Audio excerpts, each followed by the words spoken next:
con legítima defensa, una de las causas de justificación. Como les dije, ustedes van a ver, esperen que ahí, ustedes van a ver justamente legítima defensa y estado de necesidad justificante como las dos causas de justificación más relevantes, ¿sí? Así que vamos a mirar la legítima defensa el día de hoy. La doctrina va a definir a este tipo permisivo como la repulsa o el impedimento de la agresión ilegítima, actual o inminente por el atacado o tercer persona contra el agresor, sin traspasar obviamente la necesidad de la defensa y dentro de la racional proporción de los medios empleados para impedirla o repelerla. Entonces, la legítima defensa se va a fundamentar, por un lado, por un concepto social o colectivo, por el cual su justificación surge de la función de defensa del ordenamiento jurídico, y por otro lado, también el fundamento es en cuanto a derecho subjetivo injustamente lesionado, legitimando la defensa de los bienes jurídicos individuales, o sea, sería como la autodefensa a la que tiene derecho toda persona frente a un ataque antijurídico, ¿sí? Entonces, lo que primero nos tenemos que preguntar es qué derechos se defienden a través de la legítima defensa y la respuesta van a ser todos. Pueden ser derechos individuales o derechos colectivos, ¿bien? Salvo aquellos derechos para los cuales el ordenamiento jurídico ya tiene una forma digamos, tiene una forma de protección, que sería el caso del ordenamiento constitucional, o sea, de la estabilidad constitucional, de las autoridades, del territorio, para los cuales ya tenemos mecanismos como el estado de sitio y las intervenciones federales. Para eso no se utiliza la legítima defensa, sí se utilizan los otros mecanismos previstos en la Constitución, ¿sí? Ahora bien, para todo lo demás se puede ocupar a la legítima defensa. Entonces, ahí quiero partir desde una base de que no solamente por legítima defensa van a terminar protegiendo, a ver, no solamente van a terminar protegiendo la vida, la integridad física, etcétera, no. O sea, ustedes pueden defender por legítima defensa todos los bienes jurídicos reconocidos en el ordenamiento jurídico. Bien, si bien siempre por ahí acá lo más básico va a ser la vida, la libertad, la integridad física, la integridad sexual, la propiedad. En realidad es mucho más que eso, ¿sí? O sea, porque es una causa de justificación justamente que la tenemos para todos los bienes jurídicos reconocidos por la norma. Bien. Ahora bien, ¿qué tenemos que ver de la legítima defensa? Tenemos que identificar cuáles son los elementos que tenemos que ir analizando en cada caso en particular. Estos elementos que vamos a ver ahora son elementos objetivos de la legítima defensa, es decir, son los elementos que tenemos que identificar externamente para ver si se configura o no, porque después vamos a tener el elemento subjetivo, pero obviamente siempre empezamos a analizar desde el punto de vista objetivo, ¿sí? Entonces, si objetivamente no configuro alguno de estos requisitos o algunos de estos elementos de la legítima defensa, por supuesto que voy a tener voy a tener que cortar, ¿no? El análisis ahí, ¿sí? Así que vamos a ir mirando cada uno de estos elementos. Vamos a empezar con la agresión ilegítima. A ver, todos los autores son coincidentes en determinar que la legítima defensa es una respuesta, es una respuesta a un ataque desaprobado y por el cual se va a terminar lesionando un bien jurídico. Ahora bien, la cuestión es en qué debe entenderse por ilegítimo o por antijurídico, ¿no? Entonces, el repertorio doctrinario mayoritario establece por agresión como una especie de amenaza de daño, una amenaza de puesta en peligro de derechos jurídicamente tutelados. Bien, ese ataque o esa amenaza tienen que provenir de una acción humana y voluntaria, si bien no necesariamente violenta, pero sí tiene que ser una acción que sea al menos agresiva, ¿sí? Y también la doctrina considera que es suficiente que esa conducta o esa agresión ilegítima sea imprudente para que se tenga por configurada la agresión. Entonces, ahí lo que por ahí nosotros tenemos que fijarnos es, uno, que las agresiones ilegítimas no necesariamente tienen que ser siempre dolosas para configurar, ¿no es cierto?, una legítima defensa. O sea, no, sí o sí tiene que ser una agresión legítima, pero puede ser dolosa, puede ser imprudente o incluso puede ser una agresión por omisión. Por ejemplo, una agresión por omisión, una agresión ilegítima omisiva sería, eh, supongamos que a mí tienen que liberarme a las 10 de la mañana de la cárcel y el guardia cárcel no ejecuta la orden de inmediato, sino que decide tenerme ahí hasta las 4 de la tarde, ¿sí? Entonces son una cantidad son 8 horas más o menos, 6 horas de, de de agresión ilegítima. Claro, ¿por qué? Porque él omite o no cumple con lo que le exige la norma, que es dar inmediata libertad, ¿no?, a la persona. Bien, eso por un lado.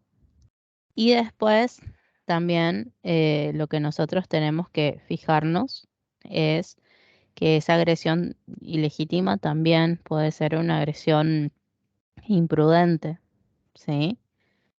A ver, cuando nosotros miramos esa agresión ilegítima, imprudente, podría ser el caso de una persona que viene, no sé, que viene con un vehículo y viene con el teléfono celular y está a punto de chocarme. Supongamos que viene en una bici mirando el teléfono y está a punto de chocarme, yo puedo empujarlo y está bien porque es una agresión ilegítima, imprudente. O sea, si bien no fue intencional, pero por falta a los deberes de cuidado, en este caso, se termina dando, ¿no? Esa, esa cuestión, ¿sí? Eso por un lado, o sea, entonces podemos tener agresiones ilegítimas que pueden ser dolosas, imprudentes u omisivas. Ahora, la agresión tiene que ser actual o al menos inminente, o sea, cuando el peligro de la agresión es suficientemente próximo para que el autor se vea obligado a actuar para neutralizarla. O sea, sí o sí tiene que ser una agresión actual, entonces, o inminente. También esa agresión tiene que ser cierta. O sea, el peligro de daño depende de modo directo y exclusivo de la agresión ilegítima. Y ella puede ser actual, es decir, ya iniciada, o puede ser futura no comenzada, pero esto último, por ejemplo, autoriza la conducta defensiva racionalmente necesaria a condición de que, a pesar de ser futura, la agresión, sin embargo, exista en el presente el peligro de ella y de su efecto dañoso. O sea, en resumen, se exige que la agresión suponga un riesgo próximo y que dicho peligro no haya desaparecido al convertirse en lesión consumada y agotada, porque la ley penal, acuérdense que no legitima el ejercicio de actitudes vindicativas. Bien,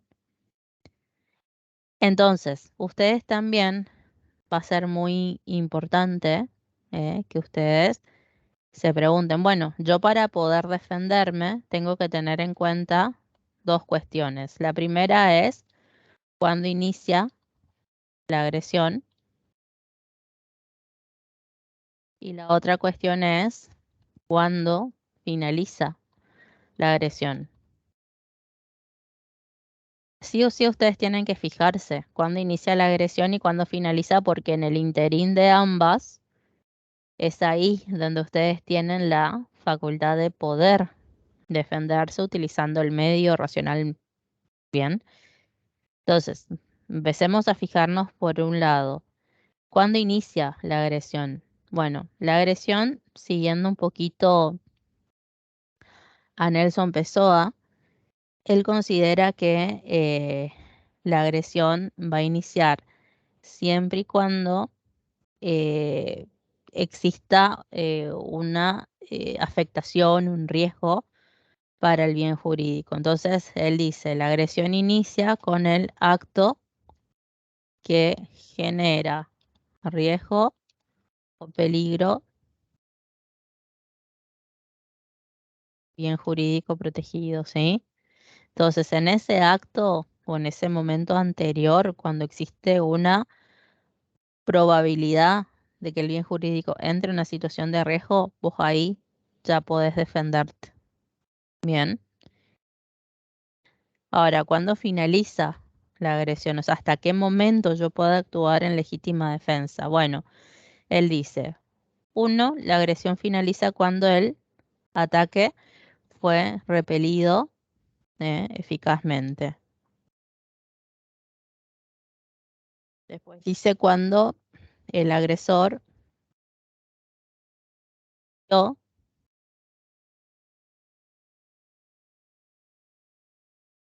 y tres, si el bien jurídico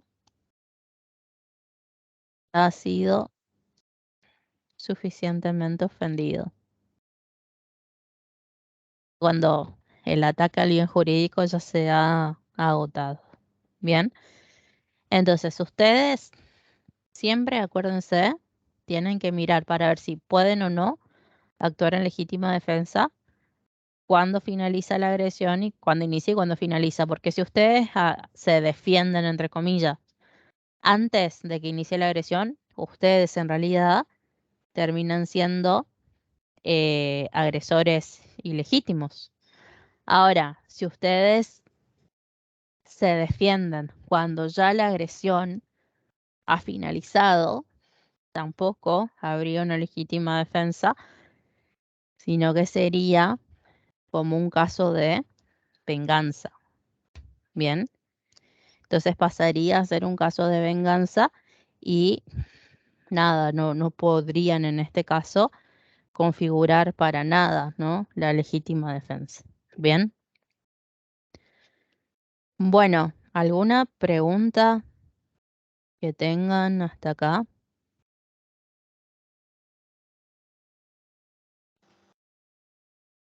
No, antes pero de continuar? Bueno, los demás.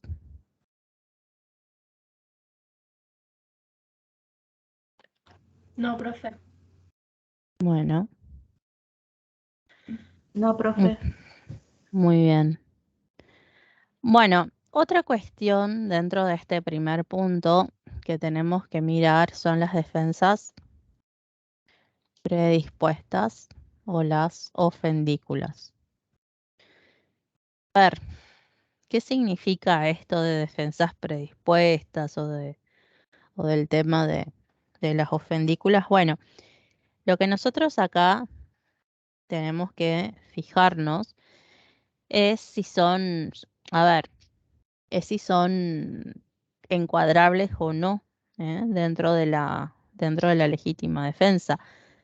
Básicamente, cuando yo me refiero a las ofendículas o las defensas predispuestas, son mecanismos ocultos que no son notorios y que terminan agrediendo contra la persona que realiza, ¿no?, un acto, una actividad sobre una cosa, ¿sí? Que es lo que se busca proteger. Y siempre estas defensas predispuestas, como dice el nombre, tienen un carácter preventivo. O sea, es como que vos ya de antemano estás diciendo, si vos haces tal cosa, puede ser que te pase otro, ¿sí? Entonces, imagínense el caso, supongamos, ¿no? El caso de las propiedades. En el caso de las casas, los inmuebles, ¿cuáles son los mecanismos de defensa que tienen los inmuebles? A ver, ¿qué se utiliza en una casa para defender? En las rejas puede ser o no, los Las rejas. vidrios y esas cosas. Exacto. Siempre sean rejas puntiagudas, ¿no? ¿Viste? Esas que tienen tipo bien puntiagudas que son peligrosas, bien. Los vidrios también. Después, ¿cuál sería otro ejemplo? Las alarmas. No, porque las alarmas no agreden. Las alarmas están para avisarte únicamente. Sería, por Un perro, ejemplo, por ejemplo. eso, sería un perro, bien. ¿Y algo más?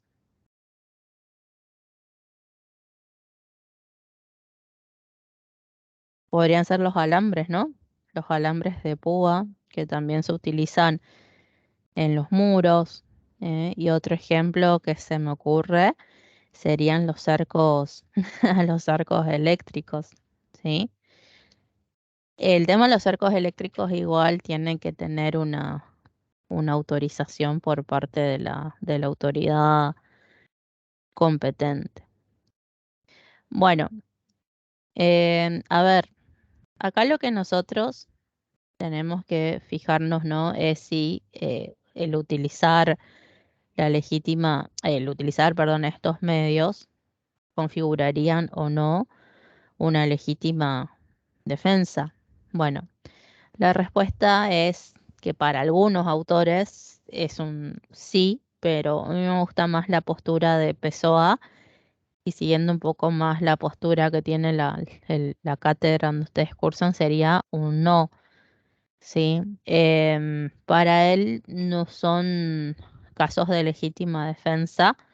¿Por qué? Porque ahí el medio ya está utilizado antes de que haya una agresión. Entonces, Pessoa en su libro de legítima defensa dice, si vos pones un mecanismo de defensa en tu casa, lo estás haciendo muchísimo antes o con mucha antelación a que se dé inicio en la agresión. Entonces, para él no es una legítima defensa, sino que es otra causa de justificación que se llama ejercicio legítimo de un derecho. ¿Sí? O sea, claro, ahí sí, si vos ejerces legítimamente el derecho de protección a tu propiedad, sí, ya configuraría en ese caso una legítima, un ejercicio legítimo de un derecho, sí, pero en este caso no, porque Pessoa entiende que sí o sí, primero tiene que haber agresión ilegítima y después recién tiene que haber la elección del medio, y las ofendículas son medios de protección, ¿sí? Entonces, no es legítima defensa. Y otra cosa dentro de este primer elemento es qué hacer ante el ataque de un inimputable. O sea, si el que realiza la agresión ilegítima es un inimputable, ¿qué hacemos en esos casos? A ver, ¿cómo se defenderían ustedes si viene un loco e intenta atacarlos?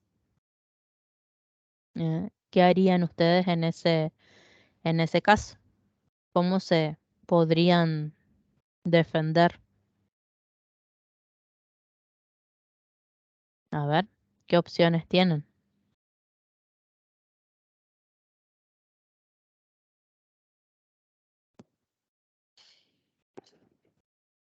¿Lo golpean o se defienden como pueden o no? ¿Qué harían? Yo sí, yo me defendería como sea.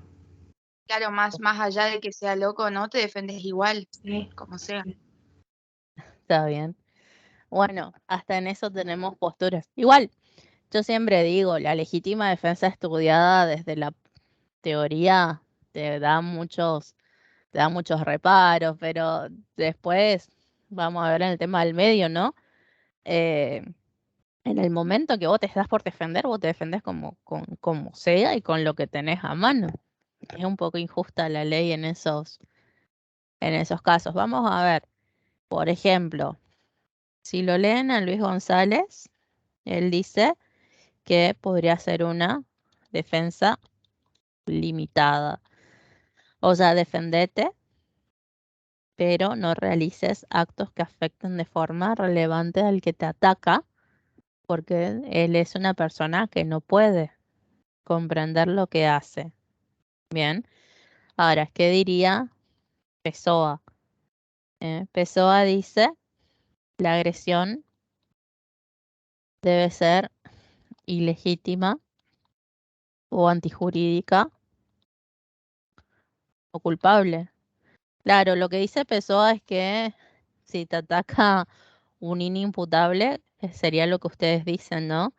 Defenderse como puedan, porque en definitiva termina siendo un ataque típico antijurídico, el del inimputable. La inimputabilidad en realidad se analiza en la culpabilidad, y acá recién estamos en la antijuricidad, ¿sí?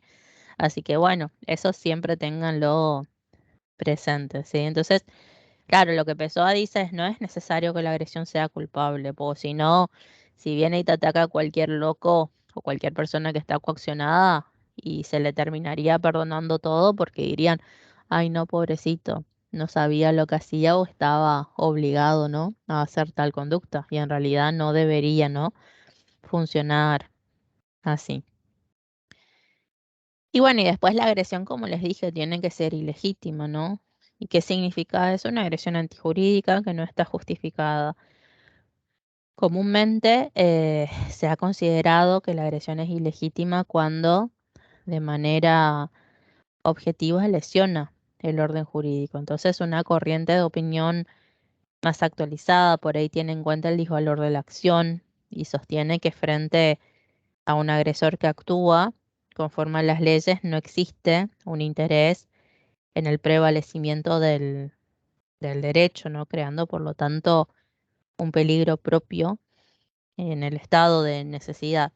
Ahora bien, agresión ilegítima o significa violación delictiva de un derecho, puesto que la legítima defensa tiene lugar para evitar un mal injusto. Entonces, hay agresión antes de que el bien sea violado y antes de que el ataque constituya un delito. Por eso, ilegítimo no significa delictivo, sino que es una agresión realizada sin derecho.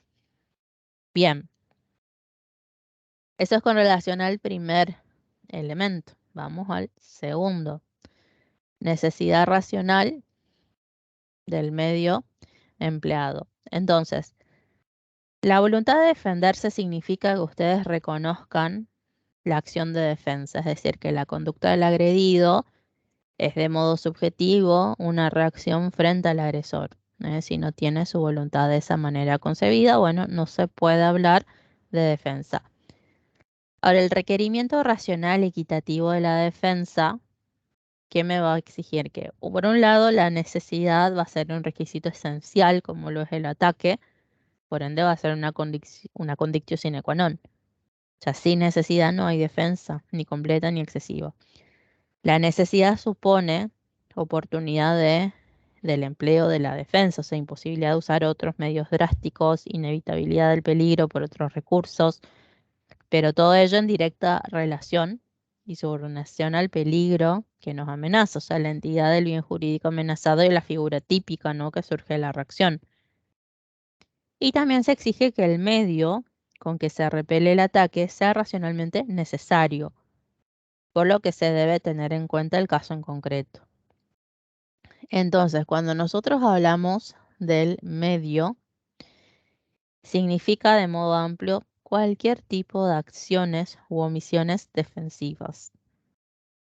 Entonces, necesidad racional requiere una distinción entre necesidad y proporcionalidad, que implica, por un lado, determinar cierta proporción en los medios y, por otro lado, que la proporción entre el daño que se impide y el que se causa tampoco sea absoluta. O sea, la premisa sería más que nada utilizar de forma adecuada los elementos de defensa con relación a la agresión, siempre dependiendo de la relevancia, ¿no?, de los bienes en juego, o sea, la existencia del peligro actual, de los medios que el agredido tenga a su alcance para efectuar la defensa, ¿no?, etcétera.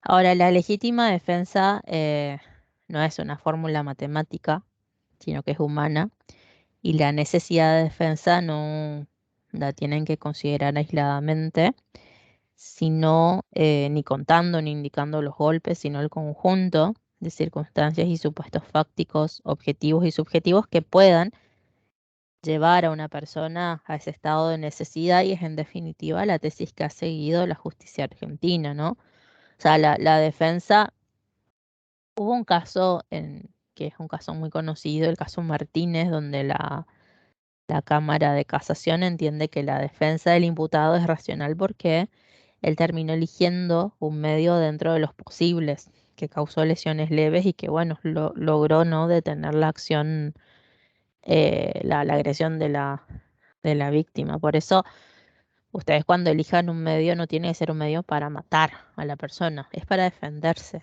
únicamente, ¿sí? Por eso el acto de defensa tiene que ser necesario, o sea, suficiente para neutralizar el ataque, nada más. Eso es la necesidad racional del medio, ¿sí?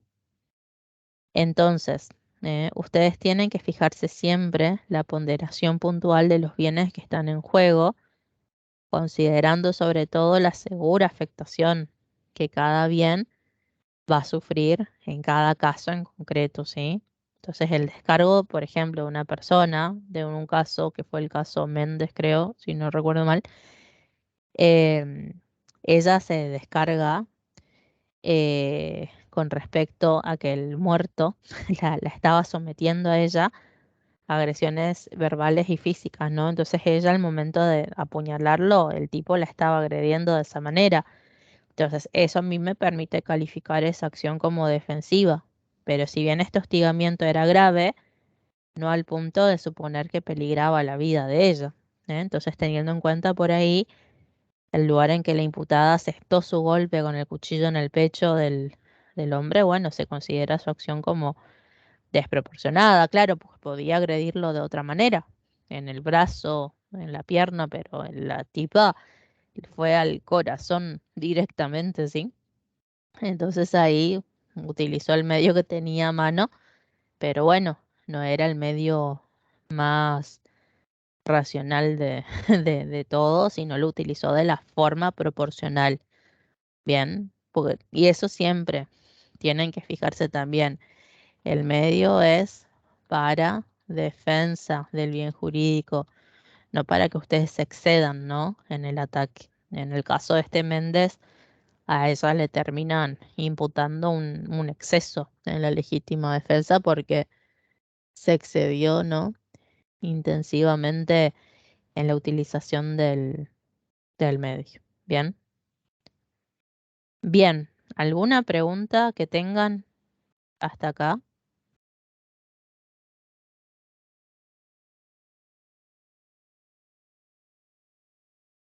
¿Van entendiendo? Sí, profe, se entendió.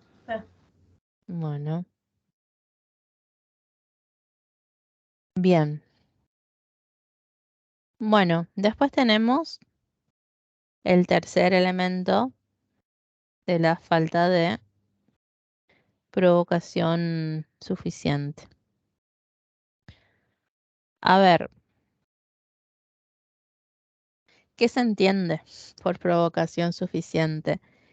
Eso se tiene que desprender del análisis que se haga también en cada caso en particular, no atendiendo la idea de que todo es correlativo y se tiene que examinar si según un sentido social de la normalidad tiene idoneidad como motivación no para la agresión. Por ahí la doctrina entiende que hay que recurrir a dos características. Por un lado, un carácter positivo, que vendría a ser la previsibilidad de la gestación de la agresión, o sea, la posibilidad de que la acción se transforme en motivadora de la agresión de un modo determinante y bueno, dicha previsibilidad tiene que estar dada de forma tal, ¿no?, que la más obvia prudencia aconseje el impedimento del comportamiento.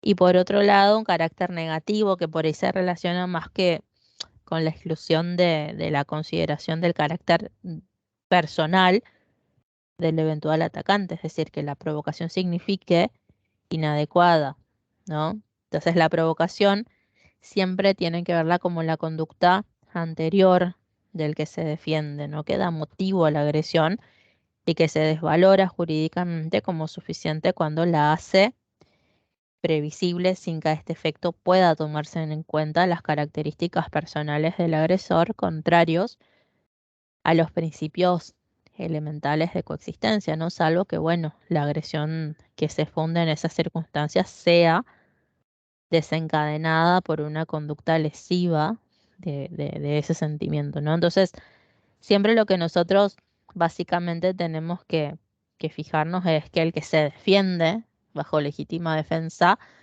no haya provocado la agresión, porque si vos provocaste, si vos provocaste justamente la agresión, ¿qué es lo que tenemos que fijarnos? Que vos no podés decir, ay no, yo te provoqué a vos y vos venís y te defendés y yo me defiendo también. Entonces, yo actúo en legítima defensa. Poniéndolo en un ejemplo, supongamos que yo me voy y le agredo a Agustina, después, a ver, yo me voy, le agredo a Agustina y Agustina se defiende pegándome también y yo ahí le meto otro golpe a Agustina y Agustina cae en el piso. Entonces yo digo, ah, no, a mí no me imputen nada porque yo actué bajo legítima defensa, porque Agustina fue la que me atacó. En realidad no, yo no puedo ahí, no puedo alegar una legítima defensa en ese caso porque la que fue provocadora de la agresión fui yo, básicamente, ¿sí? Entonces, eso es lo que ustedes fijen siempre, o sea, si ustedes quieren alegar la legítima defensa, ustedes siempre tienen que tener en cuenta que si ustedes provocaron la agresión del otro, y no, porque ustedes fueron provocadores suficientes, ¿sí? ¿Se entiende eso? Básicamente eso es la falta de provocación suficiente, ¿sí? Entonces, si ustedes agredieron o si ustedes provocaron, no pueden actuar en legítima defensa. Ahora, si ustedes no provocaron y de prepo les cayó la agresión de la, de la persona, bueno, ahí sí sería factible, ¿no?, de que se hable de legítima defensa. Les voy a poner acá como palabrita sencilla el que se... A ver, provocado al agresor. Entonces, ahí lo que nosotros tenemos que fijarnos es la legítima defensa imperfecta. Entonces, a ver, ¿qué es la legítima defensa imperfecta? Acá lo que vamos a mirar es cómo nuestro ordenamiento examina el comportamiento lesivo que se ve compelido a efectuar una persona que soporta un ataque injusto, pero que él ha provocado de forma suficiente. Y ese es el ejemplo que lo van a encontrar en González, el caso del amante que se defiende y mata al esposo. O sea, el caso fue, el hombre llega a su casa, encuentra a su mujer en la cama con con el amante. Saca un arma para matarlo al amante, pero el amante lo termina matando a él. O sea, independientemente por ahí del debate referido si el amante provoca o no de manera suficiente. Ahora, ante ello, parte de la doctrina advierte que se lo debe resolver por la vía del homicidio culposo. Otros doctrinarios entienden que es una acción que se subsume en un tipo doloso no justificado, en cuanto a la no exigibilidad de otra conducta, y que se debe resolver a nivel de culpabilidad. Y esa es la postura de Pessoa. Para él es un homicidio doloso, sin lugar a dudas. No es una legítima defensa porque el amante fue el que provocó, ¿no?, la situación, pero dice Pessoa que eso se resuelve a nivel de la culpabilidad, porque el ámbito de libertad del amante se encuentra reducido. O sea, al vivir una situación absolutamente estrecha, es matar o morir, lo que significa tratar a ese supuesto como un caso de estado de necesidad exculpante, ¿sí? Entonces, estado de necesidad, la postura de Pessoa, que eso seguramente lo van a hablar. Bien. Bueno, y después tienen el tipo subjetivo de la legítima defensa. Siempre es el dolo de justificación en este caso. O sea, básicamente ustedes cuando actúan en legítima defensa se tienen que representar los elementos objetivos de la causa de justificación. Bien. ¿Alguna pregunta hasta acá?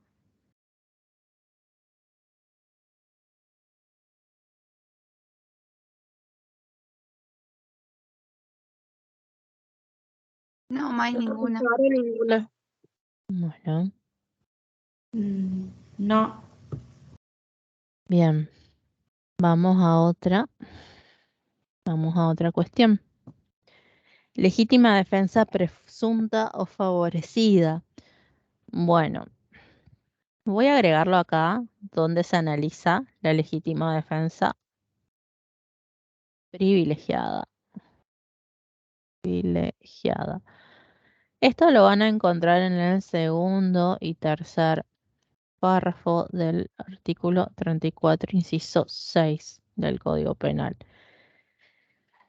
Esta situación hace referencia a aquellos casos donde existe una presunción de que se dan las pautas que exige la legítima defensa cuando ello trae aparejado el rechazo del escalamiento, fractura nocturna de la morada o la resistencia de un extraño en el hogar, ¿no?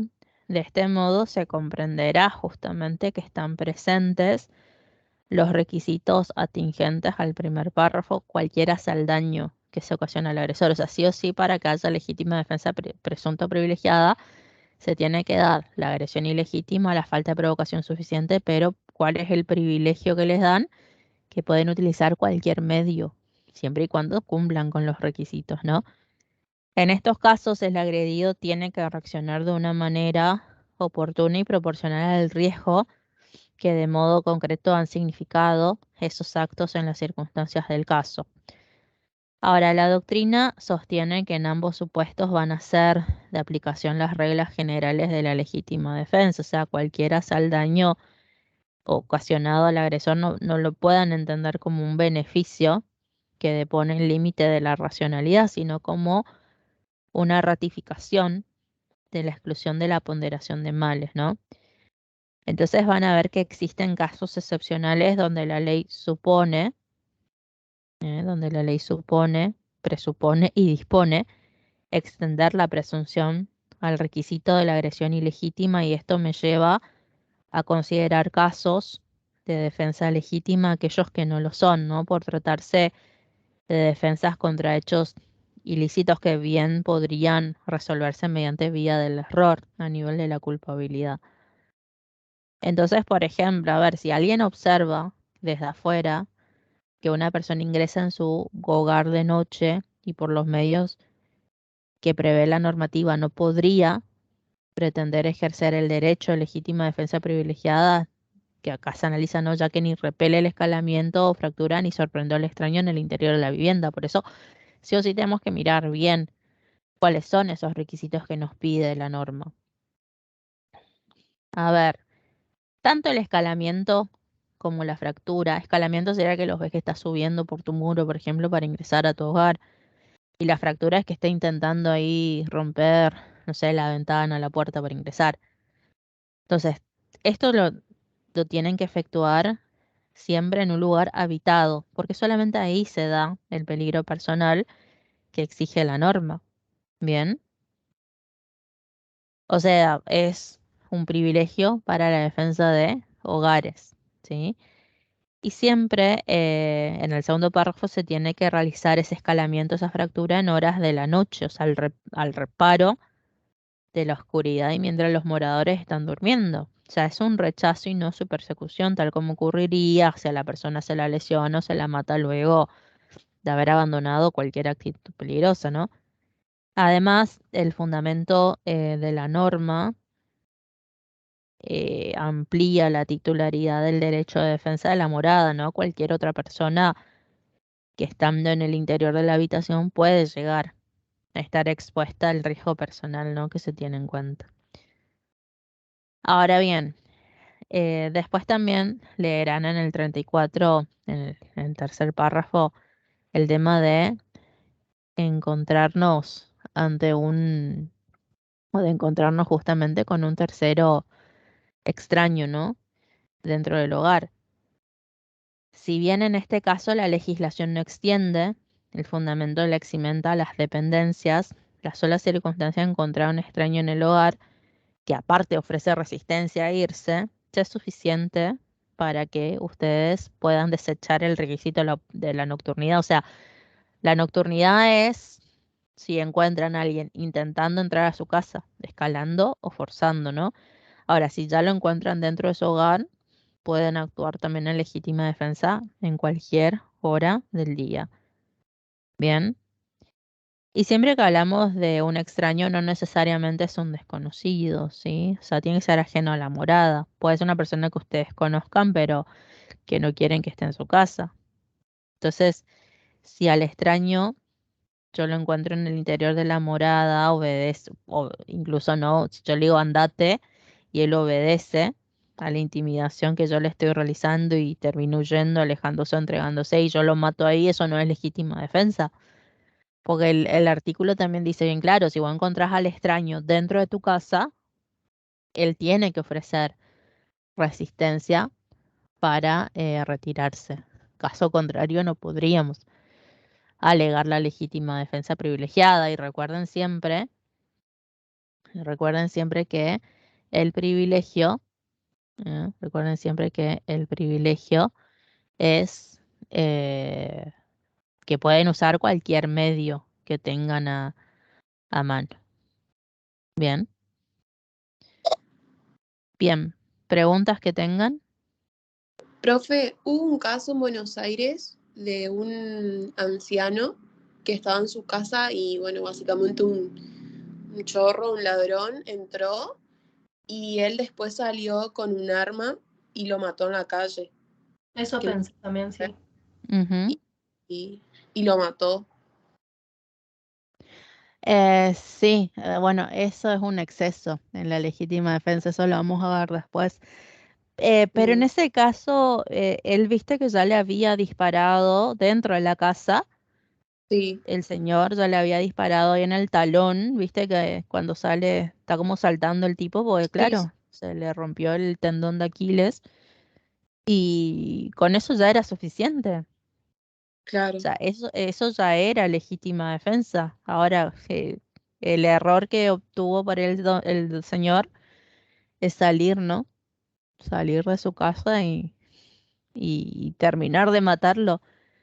Bueno, ahí fue un exceso. Mm. Era legítima defensa. De todas maneras, igual él salió absuelto.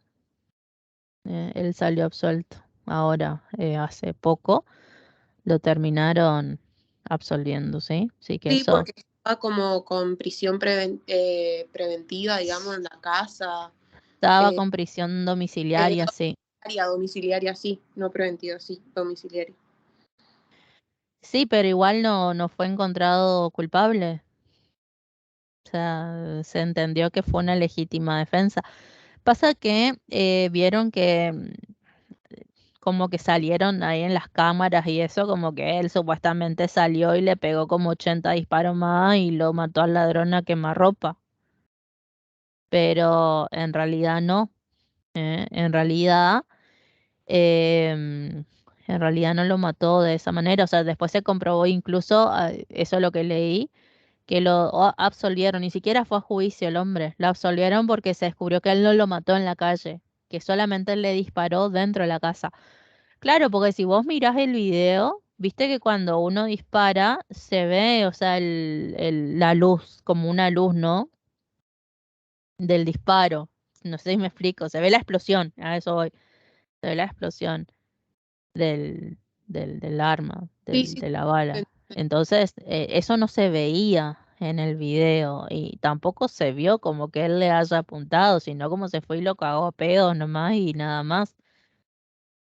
Y eso, nada, y eso es lo que se comprobó ahora y por eso lo absolvieron, pero fíjate, 3 años Claro, tardaron sí. en decir eso y el tipo anga pobre, o sea, se recomió todo, ¿no? Bien. Sí, en ese caso, sí o sea, si hubiese sido así que él lo mató fuera de su casa, iba a ser un exceso, pero en realidad como él actuó fue sí una legítima defensa porque el tipo, el ladrón, estaba dentro del hogar y bueno, y obviamente que ofreció resistencia, ¿no? Para retirarse. Bien, y después tenemos la legítima defensa de terceros.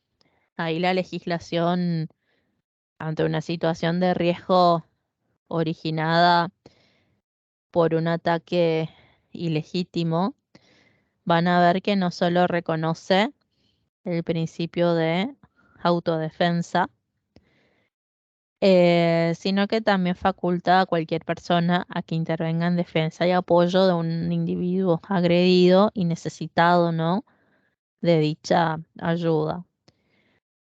Ahora bien, justamente ello asoma desde el mismo texto global, ¿no? Que consiente la legalidad del resguardo del ataque a terceros, ¿no? Que está en el artículo 34, inciso 7, ¿no? Y tiene un similar alcance que la defensa propia con relación a los bienes de los que se defienden, ¿no? Entonces la diferencia por ahí afinca en el presupuesto de falta de provocación suficiente del ataque, porque mientras la defensa propia queda excluida si la agresión fue suficientemente provocada por el agredido, en la defensa de un tercero eso va a ser inoperante si en esa provocación no participa el tercero defensor. Y esa es la mejor prueba de la naturaleza personal del injusto en el derecho argentino, o sea, es antijurídica la conducta del que crea una situación de necesidad de lesionar un bien jurídico, pero no del que sin haber contribuido a provocar esa situación la termina defendiendo, ¿no? Entonces, si se considera partícipe punible en la provocación de la persona agredida quien fue coautor de esa provocación, de cualquier modo, digamos, que haya brindado su cooperación, ¿sí? Entonces ahí tiene que haber una agresión ilegítima contra una víctima. El tercero tiene que usar un medio racional y no haber provocado la agresión, obviamente, del agresor. Por ahí sí lo que les van a explicar justamente es si la persona, ¿no? a la que nosotros estamos defendiendo, em, ¿cómo es? Consiento, ¿no? La defensa. Y ahí Pessoa, por ejemplo, dice si, como si la persona quiere, si la persona, por ejemplo, te dice no me defiendas, bueno, vos tendrías que no defenderla. O sea, tendrías que básicamente decir, bueno, listo, me voy, chao. Pero en realidad Pessoa hace mucho hincapié en diferenciar el bien jurídico de que se trate, porque dice Pessoa, si es un bien jurídico del cual los particulares no pueden disponer, ¿no? Como yo no puedo permitir que las personas dispongan de mi vida, de mi libertad. Sí, es posible la de legítima defensa de terceros, por más que la propia víctima no quiera que vos la defiendas.